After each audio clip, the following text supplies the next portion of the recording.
আসসালামু আলাইকুম ওয়া রাহমাতুল্লাহ। না, সালাম পৌঁছে নাই।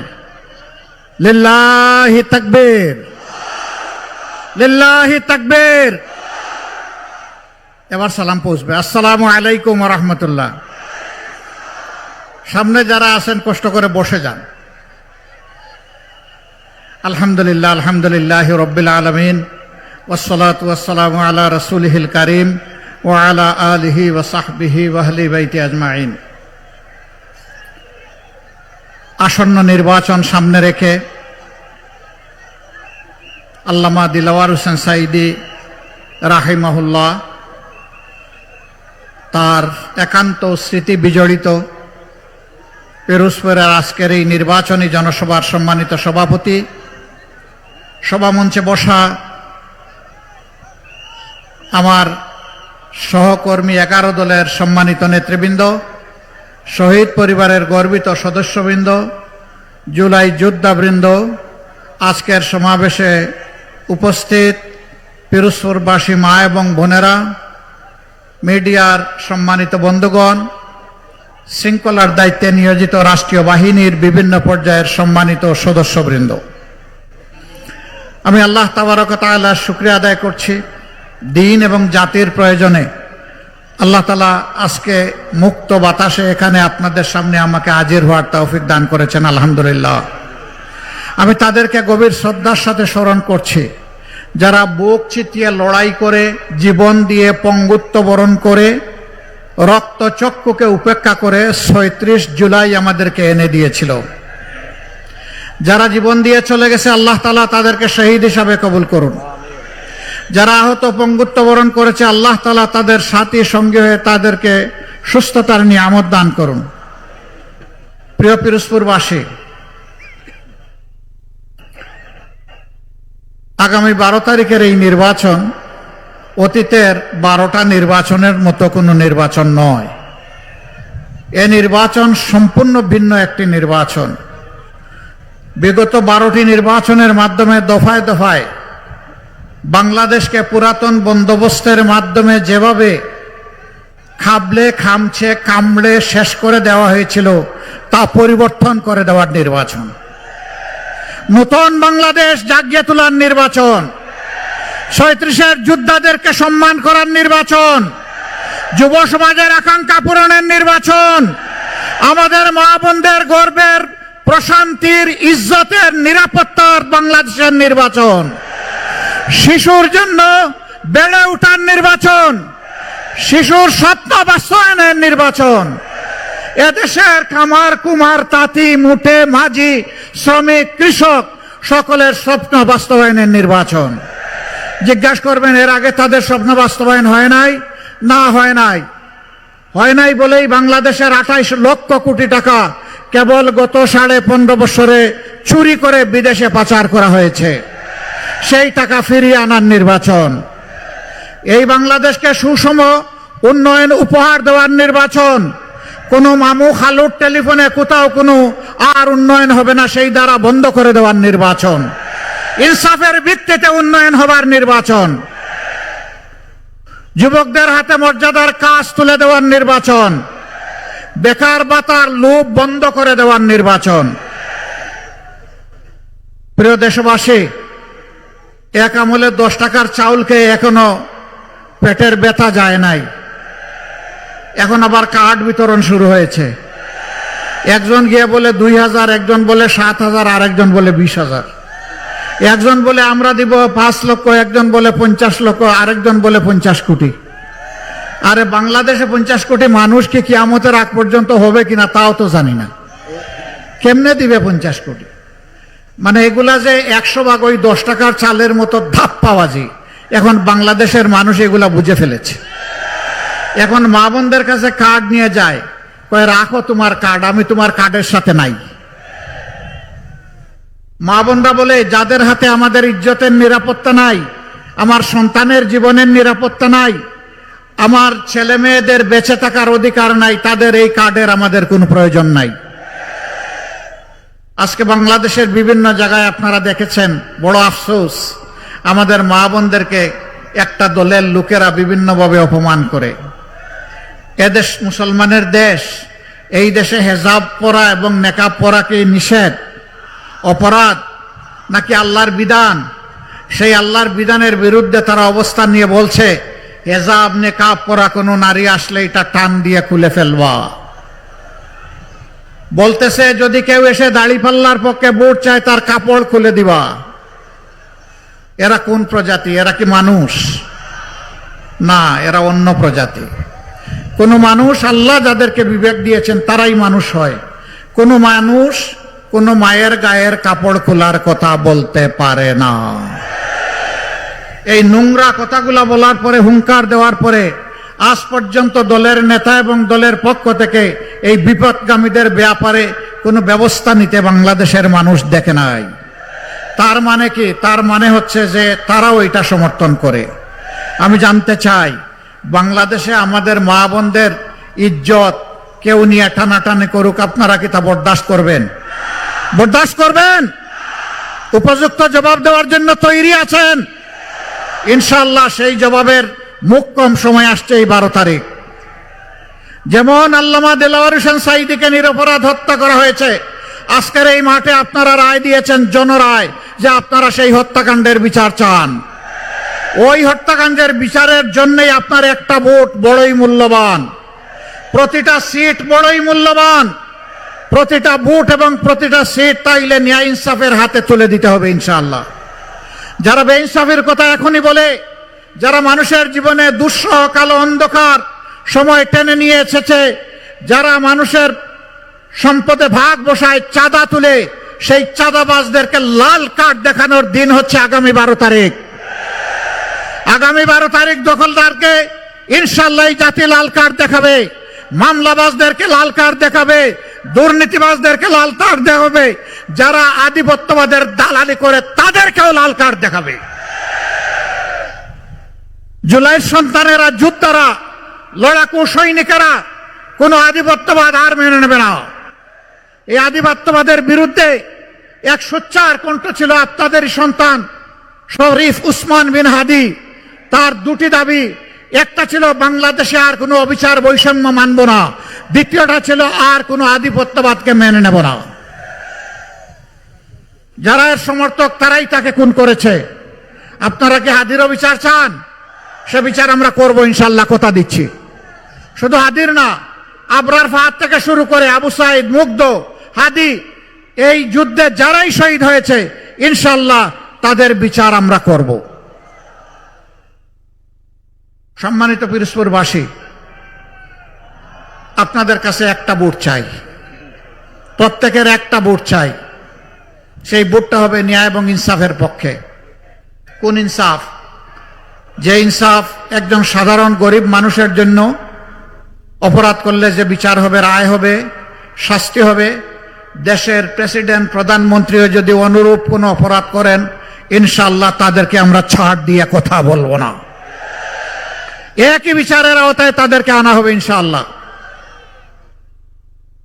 প্রিয় বাংলাদেশের 18 কোটি মানুষের সম্পদ চুরি করে বিদেশে যারা পাচার করেছে, 28 লক্ষ কোটি টাকা, আল্লাহ তাআলা এই দেশ সেবার সুযোগ দিলে ওদের মুখের বিদ দিয়ে হাত ঢুকিয়ে পেটের ভিতর থেকে তা বের করে আনা হবে ইনশাআল্লাহ।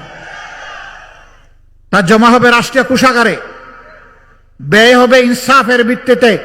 বাংলাদেশের যে এলাকা যতটা পিছিয়ে পড়েছে, বঞ্চিত হয়েছে, ইনশাআল্লাহ উন্নয়ন শুরু হবে ওখান থেকে। দেখা হবে না লাল নীল টেলিফোনের ঠেলা, দেখা হবে না কে প্রেসিডেন্ট, কে প্রধানমন্ত্রী, কে মন্ত্রী, এইটা দেখা হবে না।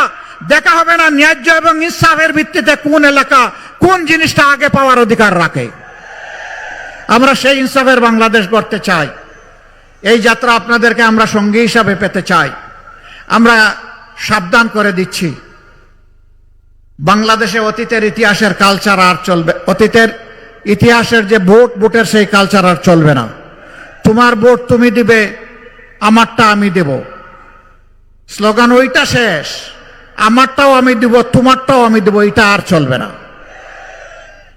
আগামীতে যদি কেউ ভোট চুরির চিন্তা করে অথবা কোনো ইঞ্জিনিয়ারিং এর চিন্তা করে, যত বড় শক্তি হোক আমরা ছেড়ে কথা বলবো না ইনশাআল্লাহ।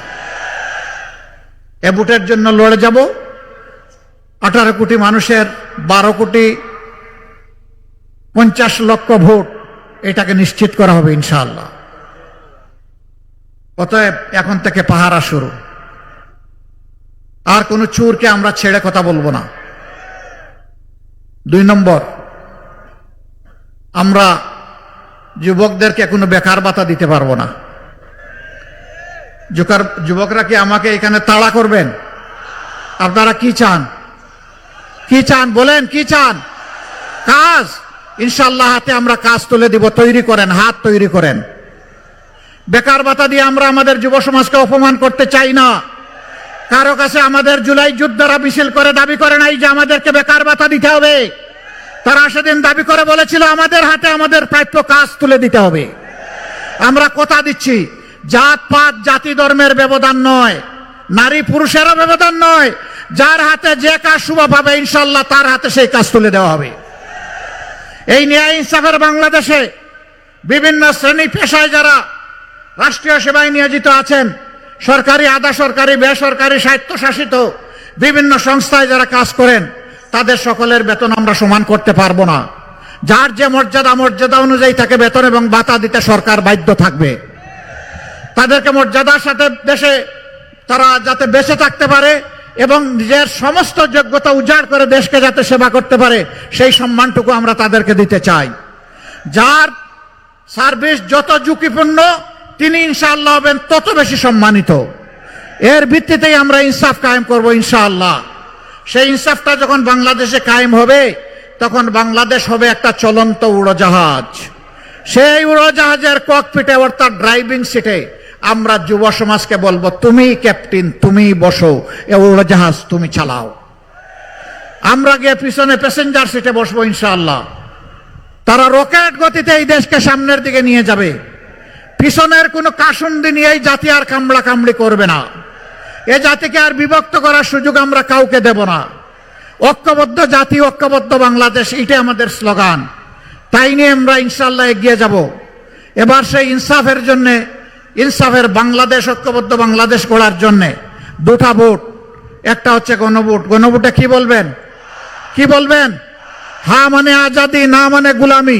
আজাদি না গুলামি। প্রথম ভোটটা ইনশাআল্লাহ 12 তারিখ হবে হ্যাঁ। সবাইকে নিয়েই হ্যাঁ বিজয়ী হবে ইনশাআল্লাহ। দ্বিতীয় ভোটটা ওই যা বললাম, ন্যায় ইনসাফের বাংলাদেশ, দুর্বৃত্তদের হাত থেকে মুক্তির বাংলাদেশ, নতুন বাংলাদেশ। আল্লাহ তাআলার কাছে দোয়া করি 13 তারিখ এই দেশ যেন একটা নতুন দেশ পায়। 13 তারিখের ভোরের সূর্য যেন তার পিঠে করে মুক্তির পয়গাম নিয়ে আসে, যে এখানে আর গুলামি আর আধিপত্যবাদ চলবে না। পারিবারিক গোষ্ঠীগত রাজনীতি অচল, দলীয় সরকার অচল। আগামীতে হবে জনগণের সরকার ইনশাআল্লাহ। আমি আপনাদেরকে সাক্ষী রেখে বলে যাচ্ছি, আমি জামাতে ইসলামের বিজয় চাই না, আমি চাই বাংলাদেশের 18 কোটি মানুষের বিজয়। ওই বিজয় যেদিন হবে ইনশাআল্লাহ আমরা সকলেই মুক্তির স্বাদ পাব। এবার আমি পিরোজপুর 1 থেকে শুরু করে 3 পর্যন্ত এখানকার 3 জন আর পার্শ্ববর্তী বরগুনার 1 জন, 4 জন ভাইয়ের হাতে প্রতীক তুলে দিচ্ছি। জনগণের প্রতীক, ইনসাফের প্রতীক, অগ্রগতি উন্নয়ন প্রতীক, যুবক যুবতীদের স্বপ্ন বাস্তবায়নের প্রতীক এবং আমাদের শিশু আবাল বৃদ্ধ বনিতা সকলের ভালোবাসার প্রতীক। প্রথমেই পিরোজপুর 1। আমার হাতে একটু, জি পিরোজপুর 1 কি এই আসন? এই আসন। চাচা ডান দিকে আসো, আমরা সবাই ডানপন্থী, বাম দিকে দিব না। ধরো, এখানে শক্ত করে ধরো। আলহামদুলিল্লাহ। এই আসনে আগে কে নেতৃত্ব দিয়েছেন? আল্লামা দেলওয়ার হোসেন সাঈদীর ছায়া হচ্ছে মাসুদ সাঈদী। আল্লামা দেলওয়ার হোসেন সাঈদীকে আপনারা ভালোবাসতেন কার জন্য? কার জন্য? মহান আল্লাহ তাআলার জন্য। ভাই বোনেরা, এবার তারই সুযোগ্য সন্তান, তারই মার্কা, তার সন্তানের হাতে তুলে দিলাম ইনসাফের প্রতীক দাড়িপাল্লা। ইনশাআল্লাহ লড়াই চলবে, ইনশাআল্লাহ 12 তারিখ বিজয়ে অর্জিত হবে ইনশাআল্লাহ। স্লোগান আমরা একসাথে দিব সবগুলো মিলাইয়া ইনশাআল্লাহ। এরপরে পিরোজপুর 2, তার আরেক কলিজার টুকরা সুযোগ্য সন্তান, হ্যাঁ আচ্ছা, এই আসনে আগে আব্দুর রহিম সাহেব নির্বাচিত হয়েছিলেন ৭৯ সালে, তাই না? হ্যাঁ, ধরো। বিসমিল্লাহির রহমানির রহিম। এদেশের একজন প্রসিদ্ধ আলেম, যিনি জামাতে ইসলামী পূর্ব পাকিস্তানের একসময় আমিরও ছিলেন, এরপরে বাংলাদেশ হওয়ার পরেও তিনি দায়িত্ব পালন করেছেন। এদেশের মানুষ ভালোবেসে ৭৯ সালে তাকে নির্বাচিত করেছিল। আজকে তার জায়গায় আল্লামা দিলওয়ার হোসেন সাঈদীর কলিজার টুকরা, তার দ্বিতীয় সন্তান শামীম সাঈদীর হাতে আমরা ইনসাফের প্রতীক তুলে দিলাম। চাচা, এইখানে দর শক্ত করে জাতির ভার নিতে হবে ইনশাআল্লাহ। ইনশাআল্লাহ দাড়িপাল্লার বিজয় হবে ইনশাআল্লাহ। আপনারা সবাই দোয়া করবেন। এরপরে পিরোজপুর ৩,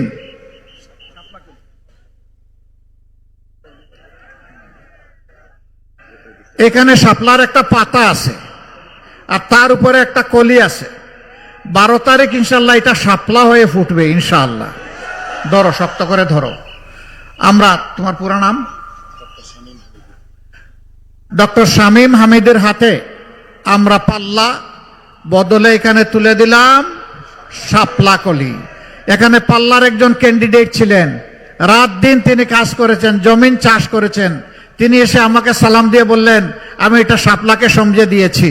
তিনি বললেন যে আমাদের 90% সম্ভাবনা ছিল।